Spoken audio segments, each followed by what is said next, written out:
तर सांगलीमधून वेगळ्या चिन्हावर काँग्रेसचा खासदार निवडून येणार असं विशाल पाटील यांनी म्हटलंय। आता माघार घ्यायची नाही, माघार घ्यायची असेल तर महाविकास आघाडीनं घ्यायची असं विशाल पाटील यांनी म्हटलं आहे।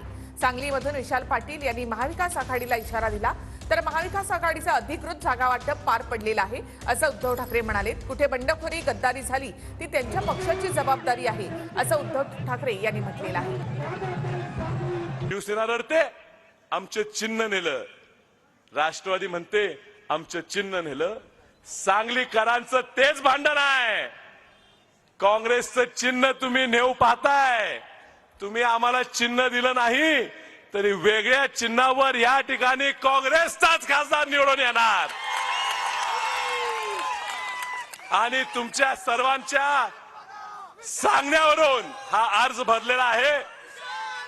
आता माघार घ्यायची ती महाविकास आघाडीने घ्यायची आणि 19 तारखेला 3 वाजेपर्यंत एबी फॉर्म काँग्रेस पक्षाचा आमच्या उमेदवारीला जोडावा। कारण संपूर्ण देशामध्ये हुकुमशाही विरोधामध्ये एक जनमत फक्त तयार झालेलं आहे, ते फक्त मतदानाची वाट बघतायत। त्याच्यामुळे मी आज त्यांच्याबद्दल काही बोलणार नाही, कारण शेवटी जागा वाटप हा झालेला आहे। तिन्ही पक्षांनी आणि महाविकास आघाडीच्या सर्व मित्रपक्षांनी अधिकृत पत्रकार परिषद घेऊन जागा वाटप जाहीर केलेलं आहे।